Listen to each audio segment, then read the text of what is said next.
Comencemos pues este capítulo 23, leyendo los primeros 3 versículos. Entonces el rey mandó reunir con él a todos los ancianos de Judá y de Jerusalén. Y subió el rey a la casa de Jehová con todos los varones de Judá y con todos los moradores de Jerusalén, con los sacerdotes y profetas y con todo el pueblo, desde el más chico hasta el más grande.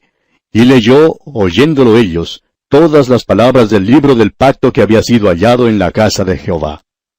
Y poniéndose el rey en pie junto a la columna, hizo pacto delante de Jehová, de que irían en pos de Jehová y guardarían sus mandamientos, sus testimonios y sus estatutos con todo el corazón y con toda el alma, y que cumplirían las palabras del pacto que estaban escritas en aquel libro.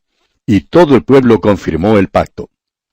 El pueblo prometió que no solamente leerían la palabra de Dios, sino que también caminarían y vivirían según lo que ella dictara.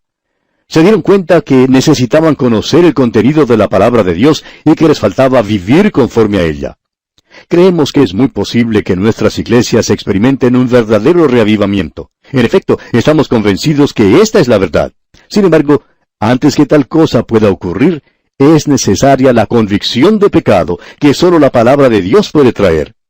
Cuando la Biblia trae tal convicción, algo tiene que hacerse en cuanto a tal convicción, y esto es el arrepentimiento. El verdadero arrepentimiento, amigo oyente, significa arreglar las cosas. El arrepentimiento quiere decir volverse de la dirección equivocada para ir entonces en la dirección opuesta, en la dirección correcta. Si usted anda mal, lo que necesita hacer es cambiar el rumbo de su vida para poder andar bien. En cierta ocasión, a un destacado evangelista le tocó predicar en una iglesia durante toda una semana. Sucedió que se reunió la congregación más fría que jamás se conociera. Ni una sola persona pasó adelante para indicar públicamente su decisión por Cristo. Entonces, una noche el diácono principal de la iglesia pasó adelante y confesó el estado pecaminoso de su alma y se arrepintió públicamente pidiéndole perdón a toda la congregación, mientras muchas lágrimas rodaron por sus mejillas. Ahora, su acción hizo que otros también se arrepintieran porque él era quien había estado impidiendo el reavivamiento en la iglesia. Públicamente dio satisfacción a alguien que había ofendido y otros siguieron su ejemplo.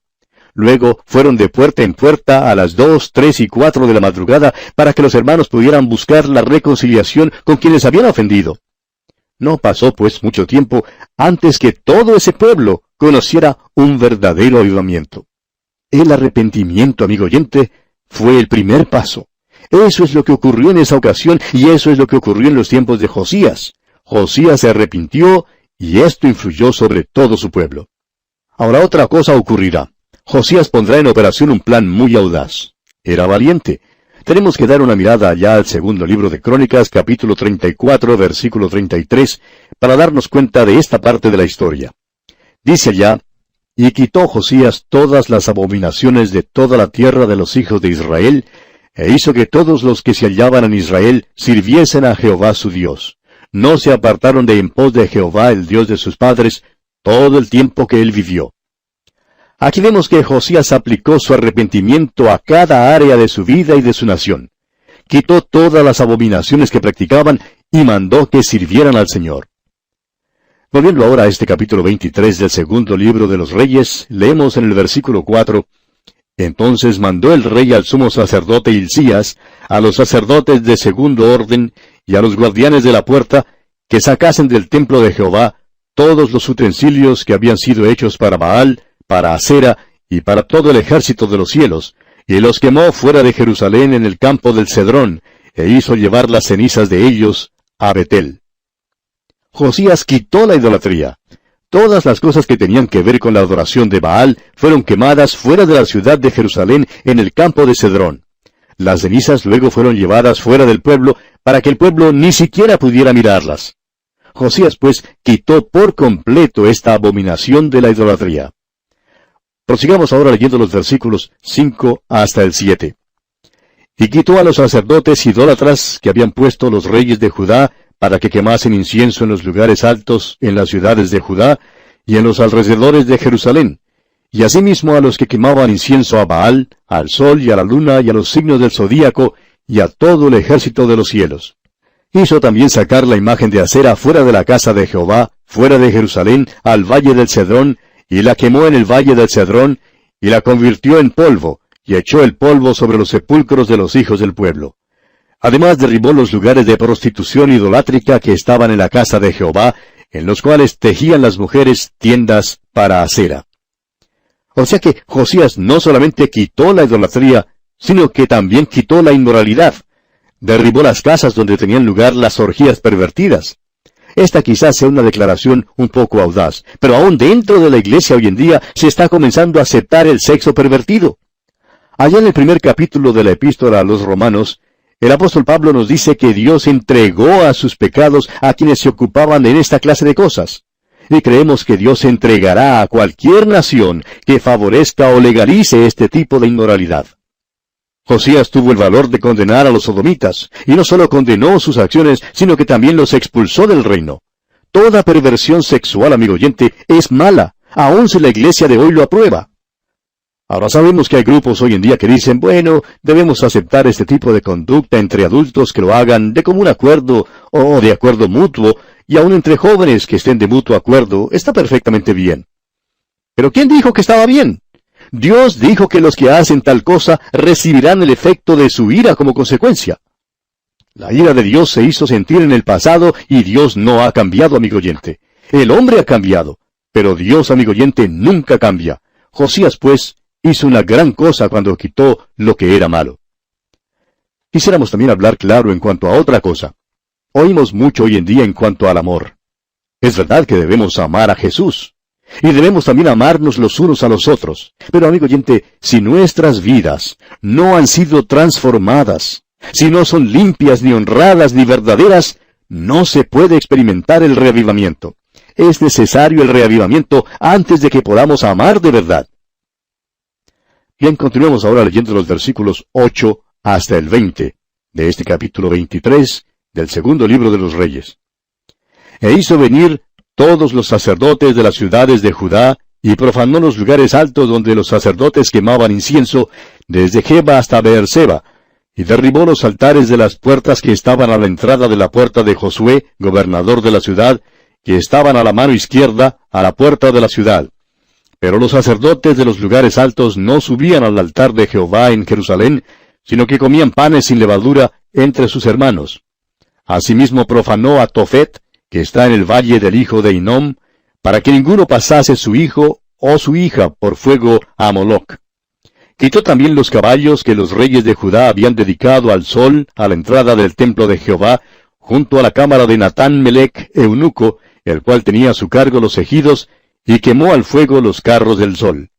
Derribó además el rey los altares que estaban sobre la azotea de la sala de Acaz, que los reyes de Judá habían hecho, y los altares que había hecho Manasés en los dos atrios de la casa de Jehová, y de allí corrió y arrojó el polvo al arroyo del Cedrón.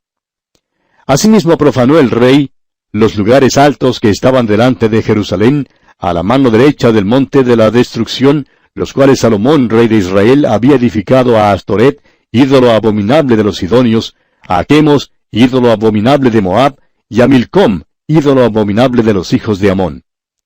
Y quebró las estatuas y derribó las imágenes de acera, y llenó el lugar de ellos de huesos de hombres. Igualmente el altar que estaba en Betel, y el lugar alto que había hecho Jeroboam, hijo de Nabat, el que hizo pecar a Israel, aquel altar y el lugar alto destruyó y lo quemó, y lo hizo polvo, y puso fuego a la imagen de acera. Y se volvió Josías, y viendo los sepulcros que estaban allí en el monte, envió y sacó los huesos de los sepulcros, y los quemó sobre el altar para contaminarlo, conforme a la palabra de Jehová que había profetizado el varón de Dios, el cual había anunciado esto. Después dijo, ¿qué monumento es este que veo? Y los de la ciudad le respondieron, este es el sepulcro del varón de Dios, que vino de Judá, y profetizó estas cosas que tú has hecho sobre el altar de Betel. Y él dijo, dejadlo, ninguno mueva sus huesos. Y así fueron preservados sus huesos, y los huesos del profeta que había venido de Samaria. Y todas las casas de los lugares altos que estaban en las ciudades de Samaria, las cuales habían hecho los reyes de Israel para provocar a ira, las quitó también Josías, e hizo de ellas como había hecho en Betel. Mató además sobre los altares a todos los sacerdotes de los lugares altos que allí estaban, y quemó sobre ellos huesos de hombres, y volvió a Jerusalén. O sea que Josías actuó en forma drástica y severa para acabar de una vez por todas con toda la idolatría en la cual había caído el pueblo. Ahora, en los versículos 21 al 25, tenemos otro paso importante que dio Josías. Leamos estos versículos. Entonces mandó el rey a todo el pueblo diciendo, Haced la Pascua a Jehová vuestro Dios, conforme a lo que está escrito en el libro de este pacto. No había sido hecha tal Pascua desde los tiempos en que los jueces gobernaban a Israel, ni en todos los tiempos de los reyes de Israel y de los reyes de Judá. A los 18 años del rey Josías fue hecha aquella Pascua a Jehová en Jerusalén. Asimismo barrió Josías a los encantadores, adivinos y terafines y todas las abominaciones que se veían en la tierra de Judá y en Jerusalén, para cumplir las palabras de la ley que estaban escritas en el libro que el sacerdote Hilcías había hallado en la casa de Jehová. No hubo otro rey antes de él que se convirtiese a Jehová de todo su corazón, de toda su alma y de todas sus fuerzas, conforme a toda la ley de Moisés. Ni después de él nació otro igual. La celebración de la Pascua era una cosa maravillosa, pero no la habían celebrado por mucho tiempo. El pueblo la había pasado por alto. Ahora, ¿qué significa la Pascua? La Pascua era un símbolo de Cristo, pero el pueblo se había olvidado de él.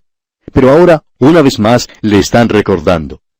El apóstol Pablo dijo que Cristo, nuestra Pascua, es un sacrificio por nosotros. Hoy en día tratamos de tener una religión, pero sin Cristo. La deidad de Cristo es ridiculizada en muchos seminarios y púlpitos. El mérito de la muerte de Cristo es rechazado y menospreciado. La eficacia de la sangre de Cristo es recibida con gritos de irrisión. Aún los que predican se burlan de ella. Pero, amigo oyente, lo único que puede salvarnos es un revivamiento, repetimos.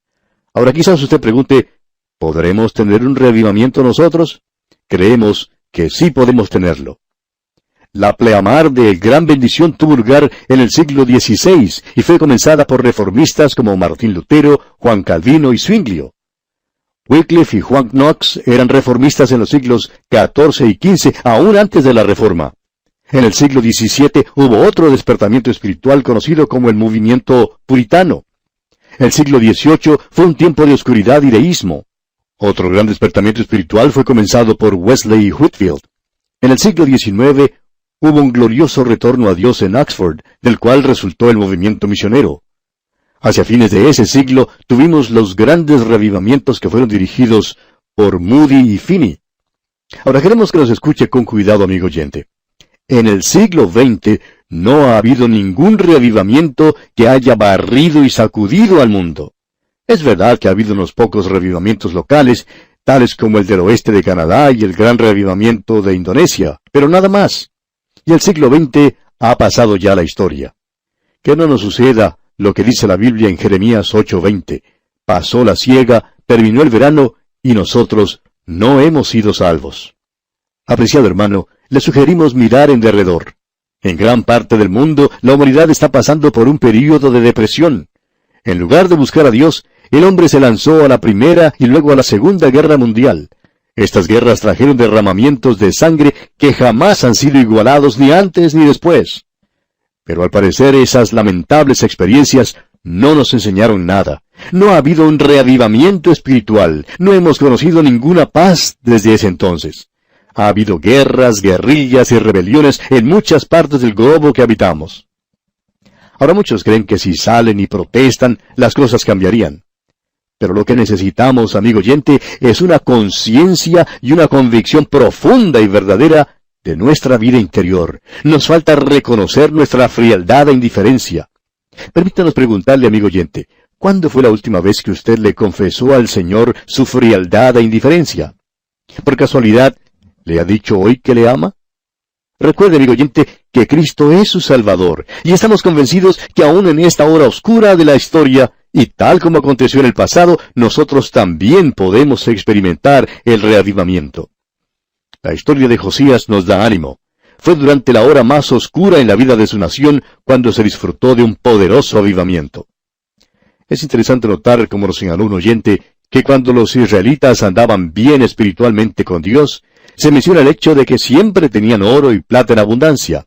También se multiplicaron los frutos de la tierra.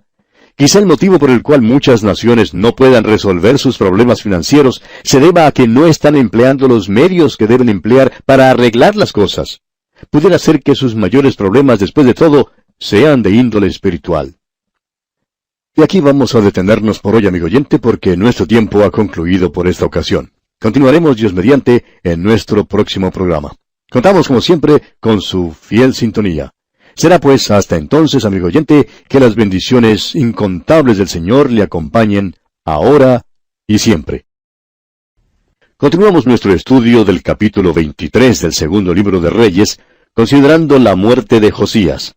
Leamos los versículos 26 al 28 de este capítulo 23 del segundo libro de los Reyes. Con todo eso, Jehová no desistió del ardor con que su gran ira se había encendido contra Judá por todas las provocaciones con que Manasés le había irritado. Y dijo Jehová, también quitaré de mi presencia a Judá, como quité a Israel, y desecharé a esta ciudad que había escogido, a Jerusalén, y a la casa de la cual había yo dicho, mi nombre estará allí. Los demás hechos de Josías y todo lo que hizo, ¿no está todo escrito en el libro de las crónicas de los reyes de Judá? Ahora Faraón Necao subió para ayudar al rey de Asiria a luchar contra Nabopolassar, rey de Babilonia. Josías y sus fuerzas entraron en esa lucha, lo cual no les correspondía hacer. Y esto resultó en un desastre. Avancemos leyendo ahora los versículos 29 y 30. En aquellos días Faraón Necao, rey de Egipto, subió contra el rey de Asiria al río Éufrates, y salió contra él el rey Josías. Pero aquél, así que le vio, lo mató en Megiddo. Y sus siervos lo pusieron en un carro, y lo trajeron muerto de Megiddo a Jerusalén, y lo sepultaron en su sepulcro. Entonces el pueblo de la tierra tomó a Joacás, hijo de Josías, y lo ungieron y lo pusieron por rey en lugar de su padre. Ahora Josías debió haberse quedado en casa.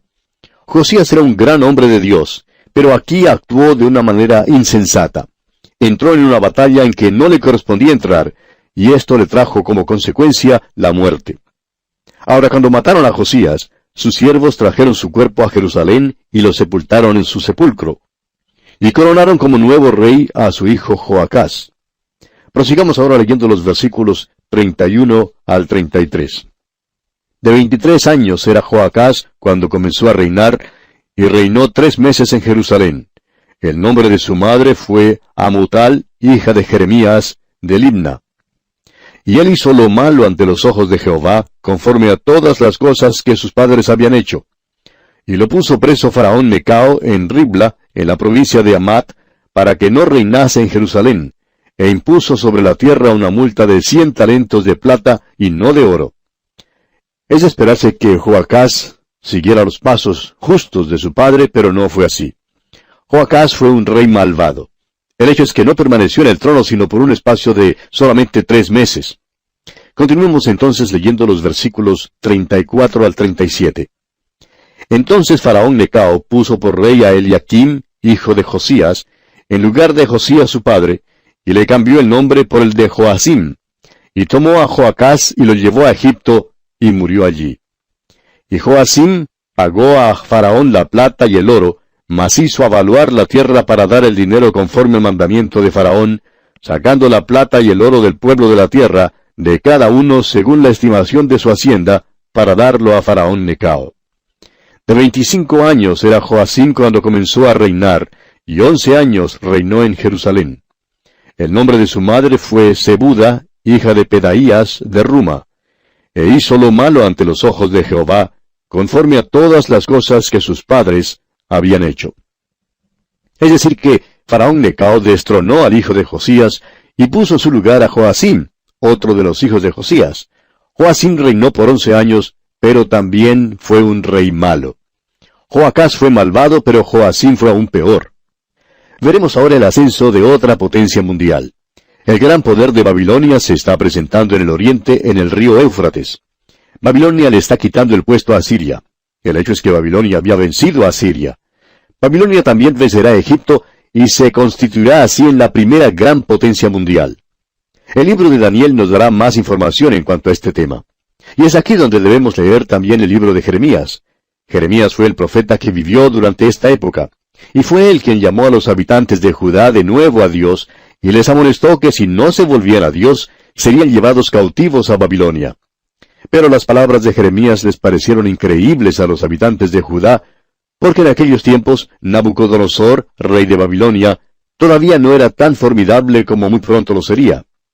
Por otra parte, los falsos profetas le dijeron a la nación que Dios los necesitaba tanto que nunca los destruiría como nación.